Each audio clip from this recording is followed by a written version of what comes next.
Matt Gaetz as Attorney General, Robert F. Kennedy as Secretary of Health, Elon Musk and Vivek Ramaswamy as the heads of an efficiency government position. That's the cabinet or the proposed cabinet of Donald Trump.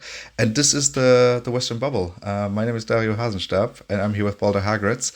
Balder, when I talk about these names, what do they do with you? Do they feel good? Do they feel reassuring that, this Trump administration is not going to be as bad as they predicted? Yeah, Dario, good to be here again. And I was worried initially that Trump would get some lunatics into his cabinet, but now that I see these names, it's completely clear that he goes for competence and strong expertise in the areas where it matters most, obviously. That's excellent. I'm glad we agree, and we can move on to the second and third topic of this episode when we will talk about the events in Amsterdam between between supporters of football clubs. I'm going to try to say this neutral as possible, and then later in the episode we will move on to the situation in Israel and in Gaza. But let's move all the jokes aside about that first Trump cabinet. It is interesting to see that Trump really has no regard for even trying to come across as reasonable, right? As he did 8 years ago when the picks for cabinet seemed, right? I don't know. In me, they create this reaction of, oh, okay, it might not be that bad. These candidates seem to be very reasonable politicians. But nowadays, 8 years later, the most reasonable one seems to be Marco Rubio, and that speaks for itself. Yes, what you see right now is that Trump is free from any internal resistance within the party, whereas in 2016, 2017, he still had to navigate a traditional political party that had concerns about his presidency. Essentially, that side of the party has been completely eliminated. You can talk about the Senate where there's still a few of them around, but not in any powerful way.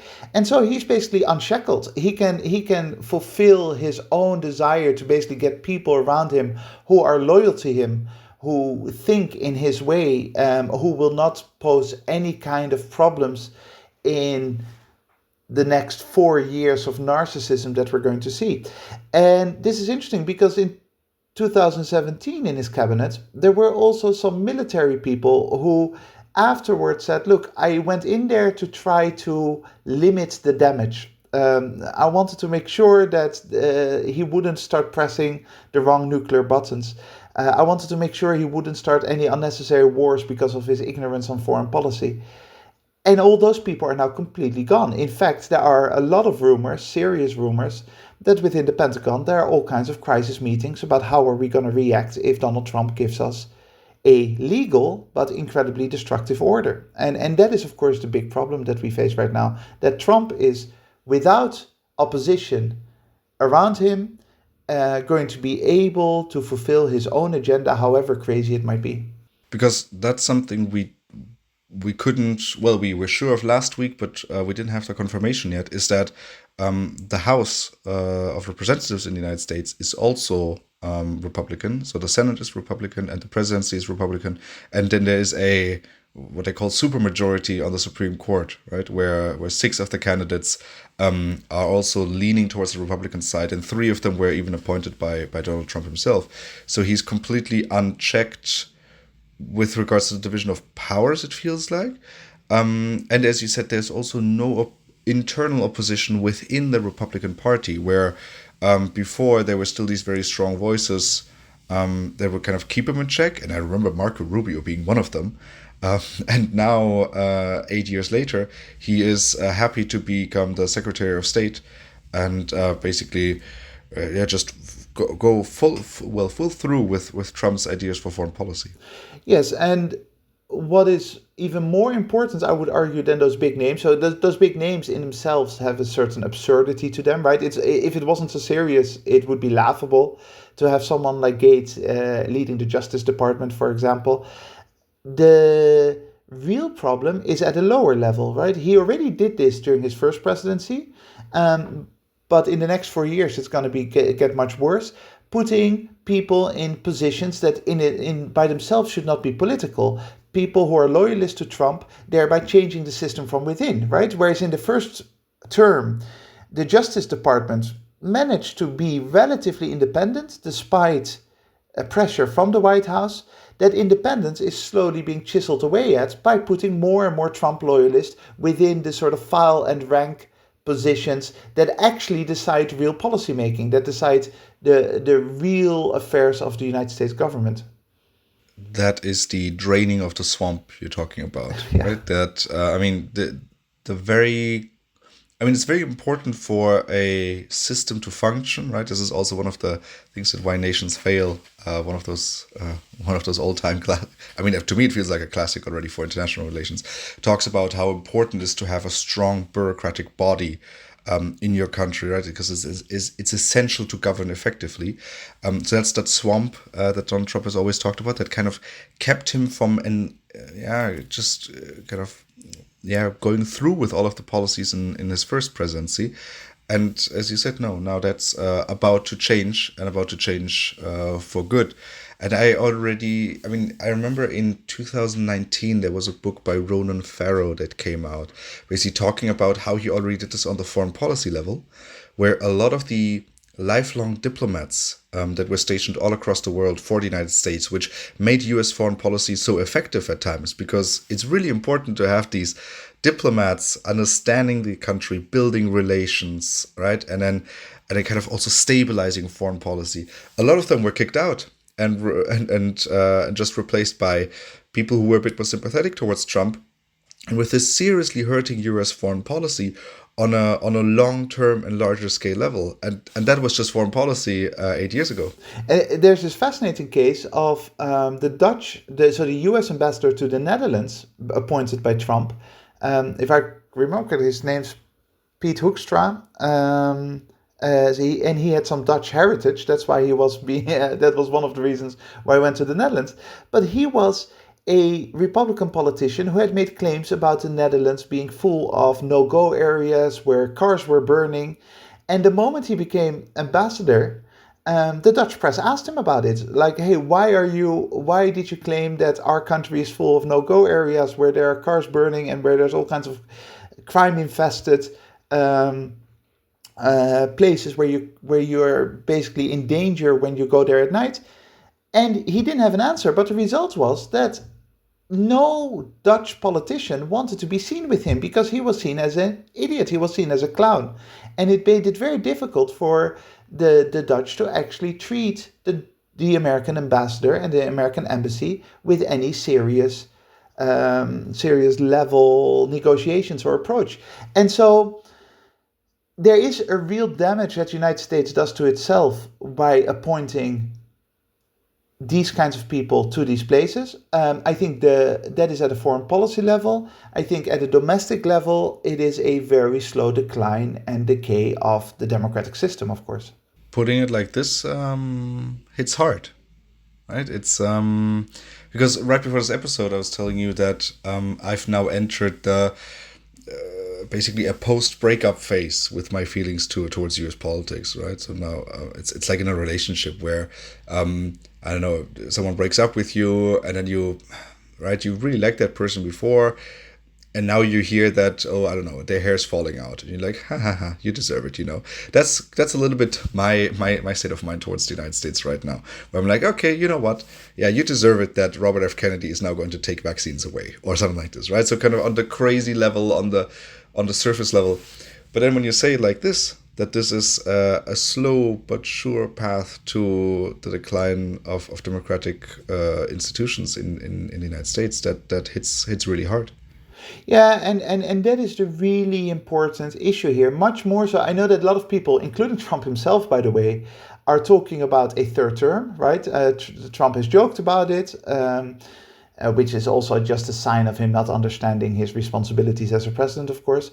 But a lot of people have this attitude of, oh, this is going to be, from now on, the United States is going to be dictatorship. No, that's not how it typically works. Donald Trump is at some point going to leave the White House.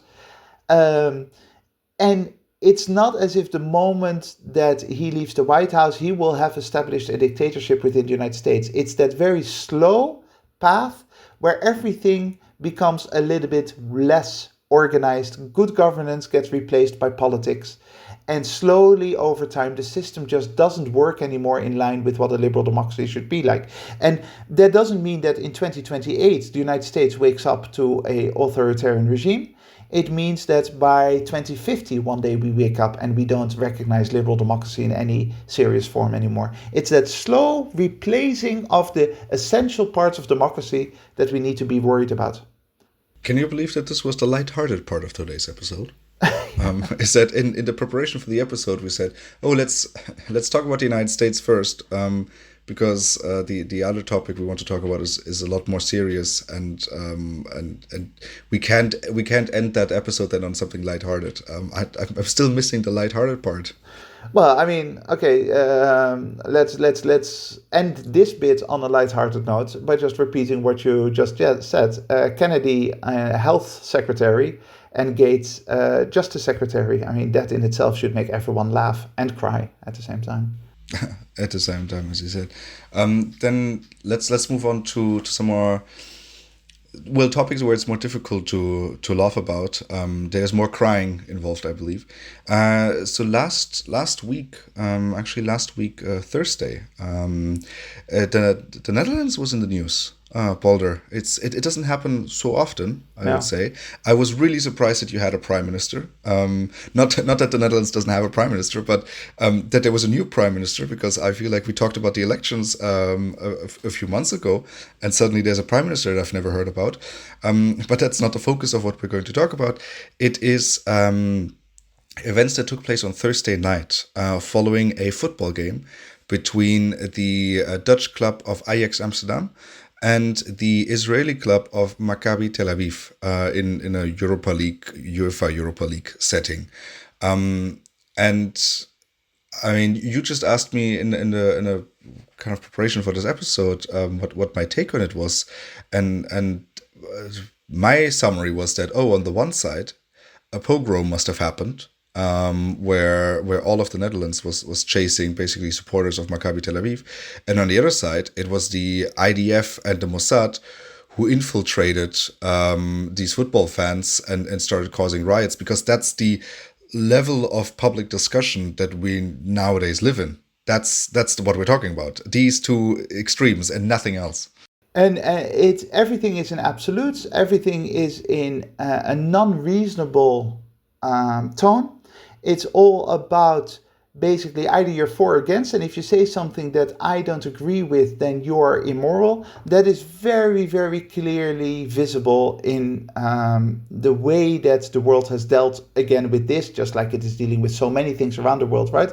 And especially for me, what was particularly shocking was the simplicity, the oversimplicity, and the lack of genuine rational conversation from the media and Dutch politicians. It shows how far the Netherlands has sunk into a dark, dark place when it comes to these things. So a quick, just I think reasonable analysis is that there were different dynamics at play. The first dynamic is just the most visible one. A bunch of hooligans get attacked by locals. Those hooligans behaved aggressively, behaved violently, behaved unpleasantly, as hooligans often do.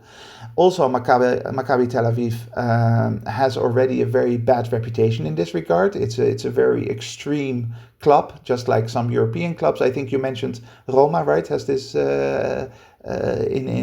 has this reputation. So anyway, Lazio Roma, exactly. Lazio, not AS. Okay. All right. So you're the football expert. I'm clearly not. So that is the first observation. Then the second observation is they were attacked. These hooligans were attacked by locals, some of which attacks were clearly anti-Semitic. As in nature, the people were arrested. It was clear that there was anti-Semitism involved, which of course is horrible. And some of it was more related to frustration about their behavior, and some of it was related to frustration about Israeli policy in Lebanon and Gaza. So there are these different, really complex and all very unpleasant dynamics happening. And it is perfectly right that people get arrested for violent attacks. It's perfectly good to talk about anti-Semitic elements, but in the Dutch media and in Dutch politics, it became basically only about anti-Semitism rather than anything else. And there was no ability to actually get even the basic details about the events, because the moment you ask, okay, so how many people were actually seriously injured? That it doesn't matter. Anti-Semitism. Okay, but what led up to these events? Doesn't matter. Anti-Semitism. And as a result, it is a huge, huge insult to the actual conversation about anti-Semitism. And it's a huge insult to the actual understanding of why violence takes place in a situation like this. Yeah. I mean, so as someone who, right, so as you just mentioned, right, I'm a football fan myself, and I've also traveled within the EU to kind of to go to European away games, right? And they're right. So it's basically like a nice quick holiday for you and your friends. You get to go to a new European city. If you're lucky, you get to go to the European South, and the sun is shining and everything is lovely, and you kind of right. You have this in-group thinking, right? Oh, I'm here with my friends. I'm in a good mood for 3 days. I'm on vacation. There's a football game. Let's start drinking some beers at maybe 12 o'clock. And I know from looks that you receive that it's not always the most pleasant appearance you have, right? Because German football fans, and they're drinking and they're loud and they're singing and they're happy about too happy. Why are Germans happy, right? It's kind of that. So I understand this from a group dynamic perspective, right? Of these Israeli fans and supporters going to Amsterdam. I mean, it's also a trip to Amsterdam. That sounds really cool. Now we add to this that there were these hooligans from Maccabi, and as you said, they are very extreme, and they also have a very clear political idea, right? They are. I think we can say they're kind of closely aligned with what the government is doing and their actions, which was then represented in their chants, right? So because these were the provocations that you just talked about, right? They tore down Palestinian flags. They chanted some really nasty things about Gaza and about the war that I'm not going to repeat here, and it's your typical like unhealthy behavior, and something that is very much in line with what we've seen from the whole of the whole of Israel. I don't want to say, but like the Israeli government and just the Israeli behavior that we've seen over the last year. And we've analyzed this in the past with the Israeli delegation to the Eurovision Song Contest, right? So that's the setting of the scene. And then you have locals respond to that, kind of again now grouping together, being like, oh, they are coming here to our city, they're tearing down the Palestinian flag, they're vandalizing, they're chanting things, let's get them. And that turns into then violence, right, on both sides, but also these really terrible videos of just people chasing chasing Maccabi supporters on scooters, and beating them as they're on the floor, on the ground. That just doesn't look very good, right? And it's a clear result of group dynamics, of insider versus outsider thinking, of something that I have observed on a different level, right, with football fans happening. But the problem here is that we're talking about supporters from Maccabi Tel Aviv, right, and that they are Jewish, and then you have Dutch media and Dutch politicians, and also international media for that sake, going into a little bit of overdrive by calling it a pogrom. Which to me, the people, and they were including the mayor of Amsterdam, used that word. I think it's such an insult to pogroms. It's such an insult to the actual reality of what happened in the Russian Empire, and of course in Germany in 1938. And it is such an insult to what that word should actually stand for. Now, none of that demands or requires from us to take away the anti-Semitic element. Of course, there's always an anti-Semitic element when it involves Jewish people, certainly in today's world. If it's always nice to use myself as basically the least oppressed person in the world, right? I tick all the boxes for someone who is not oppressed. If I get assaulted on the streets by someone, then that is bad, because violence is bad. Please don't assault me. But there is no further sensitivity except a conversation about violence. When a woman is assaulted, then it is straight away there should be a conversation about sexism, patriarchy, gender violence, those kinds of things.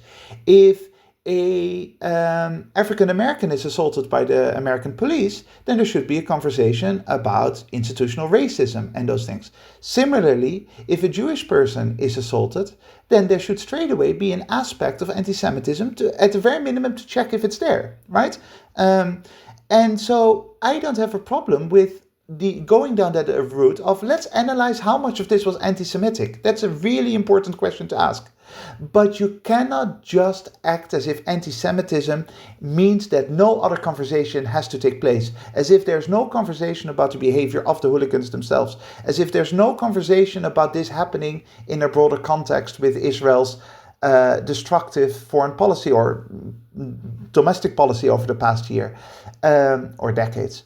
So the fact that Dutch media and Dutch politics didn't let any of that conversation take place. And whenever you try to raise something, no, anti-Semitism. Surely you don't want to deny anti-Semitism. Surely you don't want to act as if any kind of anti-Semitism is justified. That basically created an enormous taboo about rational, reasonable analysis. And it is now leading to very scary dynamics in, for example, Dutch parliament, where they're talking about taking passports away from people who commit anti-Semitic acts, which should concern you all from a constitutional perspective, right? It's leading to anti-Semitism being equated to terrorism, whereas Islamophobia or racism or sexism don't belong in that category. And that creates a completely wrong conversation that we should be having. And into all of this, right, into that difficult public discussion between politicians and also with the media, you sent me a video of I think we can call him a blogger, and we're going to link this in the post description below, who analyzed the reporting of Sky News on that day. And it was very interesting because the immediate report coming out of Sky News was basically the reporter recounting the story that she had seen develop over the day, right? So provocations by the Maccabi hooligans, right? This was something building up over 2 days already, tensions rising, and then these actions happening. And this was a nice 2.5 minute story. And then that exact same story got changed and republished basically a few hours later, and suddenly had a very different tone to this. Right, where now it was more about these Jewish fans got attacked. We need to do something about it. And then they put in basically an interview of one of the Maccabi supporters who said, this straight away brought back feelings from October 7th, from 2023. Which, I mean, I'm not going to talk about this man's feelings, but from a reporting perspective, that's an entirely different image. Going from, these are dynamics, right? Violent dynamics that have kind of escalated over the last 2 days and now ended in this, straight away to, these are anti-Semitic attacks that occurred here and they need to be condemned. That is scary, right? Because that kind of supports everything that people who are critical of traditional media always say, is that things are being altered and we're being tricked here. Yeah, that is scary censorship, especially, and that's important to realize, that this was from Sky News. And Sky News is not exactly an anti-Semitic entity. I mean, Sky News has been very kind of aggressively taking an Israeli line, certainly in the first couple of months after October last year. And so nobody can accuse Sky News of being somehow a biased platform in that regard. And you have then in the other way, I mean, and you've got a reporter who reports what she sees. She presents the events as she sees it. And that reporting then gets editorialized. That reporting then becomes a narrative rather than journalistic reporting. And yes, this is exactly what's wrong with the world at the moment. That there is this sense of morality that needs to be imposed on actual journalistic reporting, right? So if you report on violence in, let's say, Gaza, then you also straight away need to give the context of terrorism happening last year, because otherwise it doesn't have the right moral tone. If you report on violence in Lebanon, you have to straight away also report that there are rockets were fired by Hezbollah against Israel, in order to editorialize the tone of everything. It takes away the whole point of journalism, right? It means that they believe that their role is to tell us a story, a narrative, rather than approximate the reality as they see it. And this story and narrative was then kind of, well, increased or furthered by the Israeli government, right? Which goes back to this bunker mentality, because Netanyahu then sent two military planes, or wanted to send them, to the Netherlands to pick up the supporters, which really shows you also, since that Eurovision episode, how much more intense that bunker mentality in Israel has become. Yeah, part of it is, of course, show. I mean, Netanyahu must have known, obviously knows that the Netherlands wasn't a war zone. So part of it is basically feeding into that narrative of, oh, we need to rescue Israelis, Jewish people everywhere. And in this case, poor, innocent Tel Aviv supporters are being threatened by pogroms in Amsterdam. We need to send our military to get them out of there. That is, a lot of it is theater, but it shows exactly the insanity of current Israeli perspectives on how they should present themselves to the world. If you were a marketing expert, or if you like a propaganda expert, and you were hired by the Israeli government over the past year, say, what is the ideal image from a foreign policy perspective, from a security perspective, to portray to the rest of the world? How do you want Israel to be seen? Then, from a marketing perspective, what you want is Israel being the kind, warm, pleasant, innocent victims who were slaughtered by horrible, evil terrorists in October last year, and now are just trying to get by and trying to defend themselves. That's kind of the propaganda that you want to portray to the rest of the world. And yet, Israel, wherever they go, whether it is Israeli journalists around the world, or whether it is the Eurovision Song Contest that you mentioned before, or whether it's these supporters and then the Israeli government's reaction to the events, is all exactly going in the other direction. People see this and think, you're not a very nice bunch of people. I thought that you were innocent victims, but you seem actually really aggressive and really unpleasant, and I don't really like you a lot. Which is exactly the opposite of what Israel should be doing. And it's exactly the opposite what you should want if you care about actual anti-Semitism. It's the opposite of what you should want if you care about actually healing the world, coming together, bringing the world closer. So one of my favorite segments in my newspaper is basically a part where they publish an article from 100 years ago. Right? They're like, oh, so this was published 100 years ago. And a few years ago, this was even more exciting because it was during World War One. You could kind of see, oh, that's interesting how they reported about it 100 years ago, how they reported on it during World War One. And so from that, I've picked up this habit of once in a while looking back of how we talked about things a year ago, or sometimes 2 years ago. And one of these things is obviously the situation in Israel and Gaza and surrounding October 7th. And we recorded 3 episodes, basically the 3 weeks following it. And a lot of what you just said was already in there, that hey, if Israel, like the correct way for Israel to respond to this now is try to heal, is obviously there needs to be some form of response. Israel will respond for sure. Okay, how much sense does it make to try to take out the basically rocket launchers within Gaza? Obviously, like the border needs to be closed, and the hostages need to be returned somehow, right? But exactly what you said, we already said 1 year ago, right? You are now in a position of weakness as you perceive it, but internationally you're in a position of strength. Everyone is with you right now. There there were very few countries that really said, Israel had it coming for them. No, right? In within the Middle East, there was solidarity with Israel. So we had this really comfortable position to act from. And then we kind of said, right, leading up to the ground invasion of Israel, we said, don't do it, don't do it. It will be so detrimental to everything you're trying to achieve. Then Israel started doing it, and our conversation then suddenly revolved around, the actions that are taking place in Gaza are being called a genocide by one side of the spectrum. And both of us like to be very careful with these terms because nowadays they're used a lot to emotionalize discussions, and it's very difficult to pin them down. You need a lot of context for them, and not enough context exists. It's essentially weaponizing terms that should be treated very carefully, including just like pogroms, by the way. So things like pogroms, genocide, ethnic cleansing are terms that are way too serious to weaponize for political discourse. Absolutely.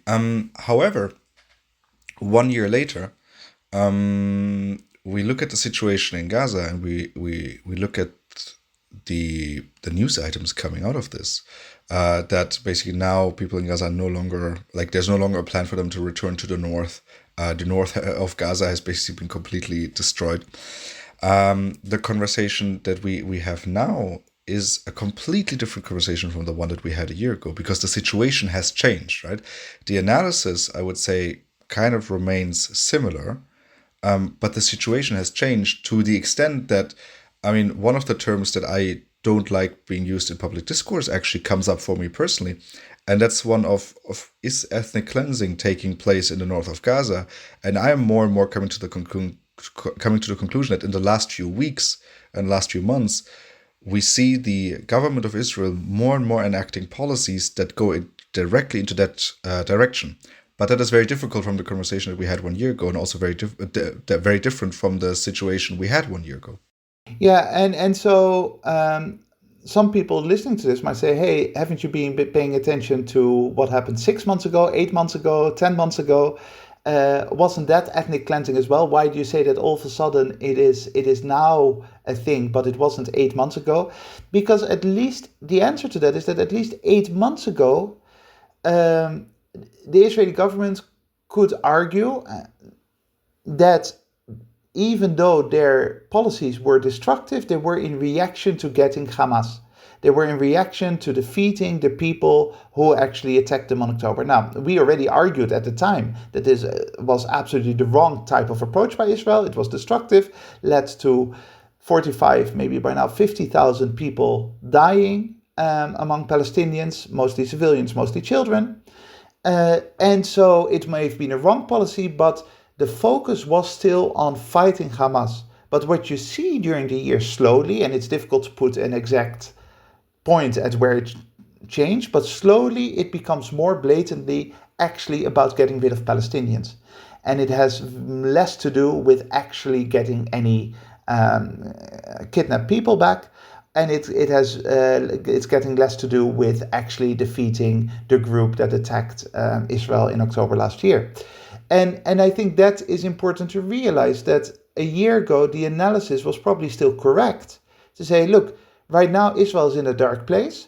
They're doing really destructive things, but their focus is not on ethnic cleansing. Their focus is not on anything that their critics are accusing them of.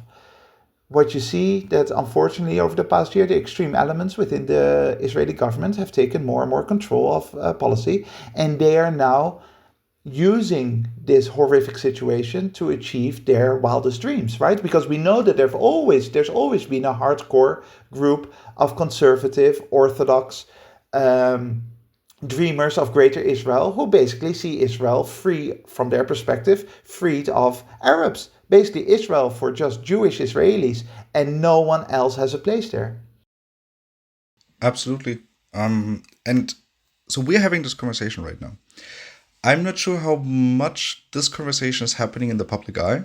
At least I'm not reading a lot about it. I also think that we to a large extent, we have moved on from this conflict, right? It's very similar to what happened with Russia, Ukraine. At some point, we get used to the violence, we get used to the conflicts. There's a new government falling down every weekend by now, referring to last week's episode, or there's the U.S. elections. We're very busy, and I'm not sure whether this conversation is taking place certainly within the public eye, so within the media. But it also seems like that this conversation is not taking place within Western policymakers. So particularly within the usual suspects when we talk about the Western bubble, the United States, Germany, the United Kingdom, the UK, because you would think that as the reality on the ground changes, and at least I'm not comfortable with my government's position on this current conflict.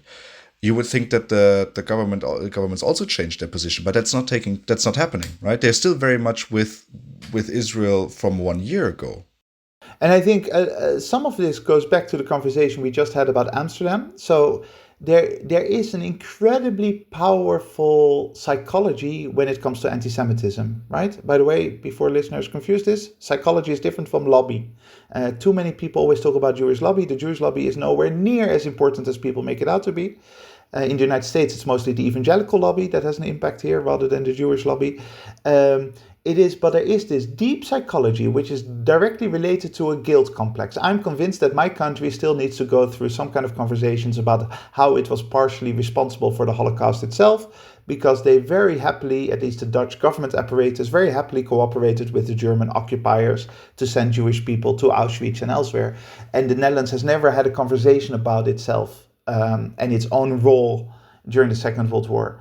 There is this very deep psychological aspect that makes it almost impossible for these countries you mentioned to step away from their fear of anti-Semitism, to step away from the analysis of what is actually, if we now criticize Israel, does that make us anti-Semitic? The rational answer is no. Criticizing Israel is not in itself an anti-Semitic act, but the German, the Dutch, the British, the Americans find that step very, very difficult to take. On top of that, they are also co-conspirators, because they were the people who in November, December, January basically gave a free card to the Netanyahu government. Hey, we have your back. Do whatever you like. You want to go in, you want to bomb Gaza, you want to kill tens of thousands of Palestinians. We understand you. You're defending yourself as a free democracy against evil terrorists. And, to make an omelette, a few eggs need to be broken. That was their approach early on. And now it's very difficult for those same people to go back and say, hey, you know what? We were actually really wrong, and we're complicit in the death and in the ethnic cleansing that we're observing right now. I think another element is that, particularly in the last 3 months, the West has seen Israel as way too useful for its own agenda. Because in the last 3 months, we mostly talked about Lebanon and about Hezbollah. The reaction here, at least in public media and in conversations, has never been, the Israelis are taking they're basically, they're way too risky with civilian casualties for taking out Hamas. It was always like, we're not so opposed to Hamas being to Hezbollah being taken out, right? It's actually, we really don't mind this. And I think that was the focus of the conversation the last 3 months. And in the meantime, Israeli policy in Gaza changed, and I think that switch hasn't really taken place within Western policymakers' minds, on top of what you just said. I completely follow what you said with respect to two aspects. The first is that, of course, there's a comfort level, just again, that's psychology that exists within governments, but also in mainstream media, about attacking Hezbollah. Hey, that seems like a good thing. We don't like Hezbollah. Let's get rid of them.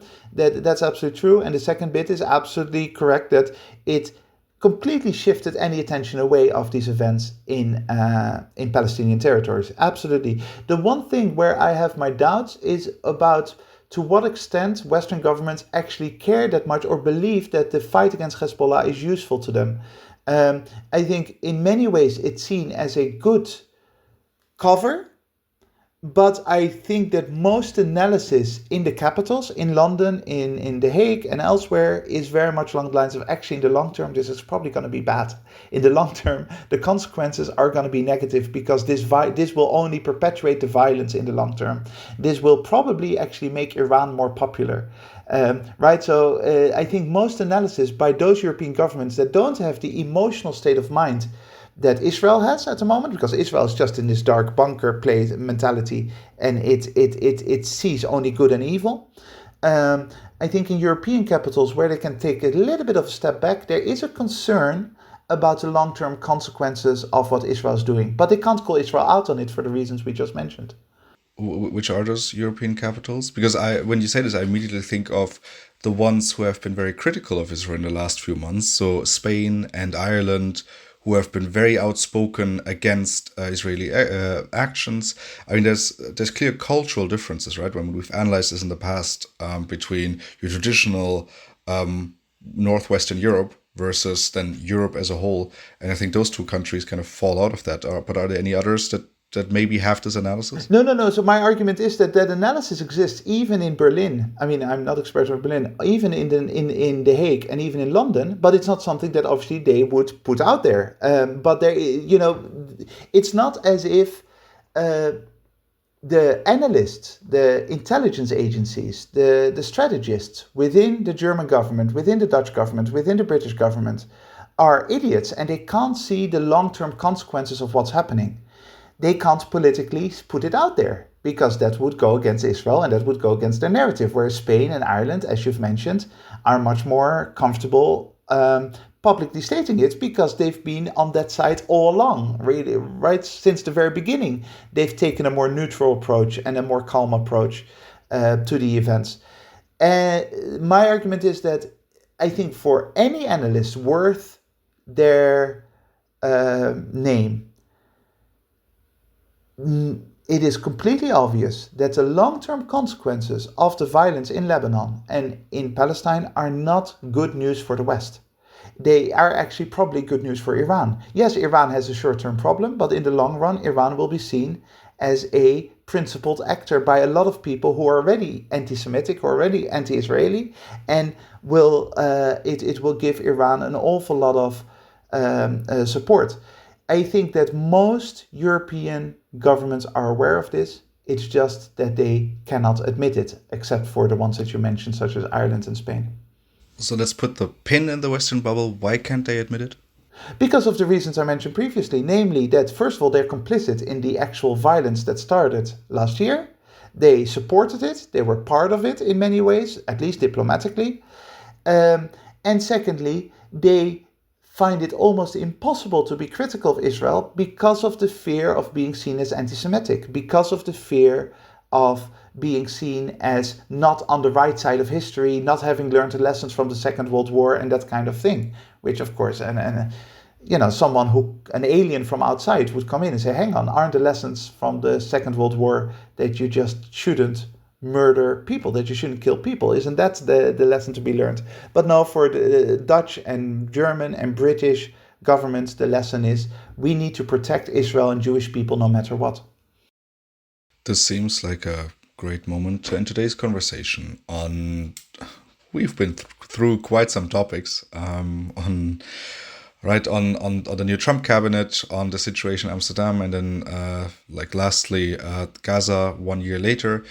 If you have any questions, comments, or you heard a mistake that we've made throughout the episode, please make sure to send us an email to thewesternbubble@gmail.com, and we will try to incorporate them in our following episodes, particularly when it is on topics like these, right? We're very much looking forward to your feedback, as always. Thank you very much for being with us today. Make sure to join us again next week when we burst the Western bubble.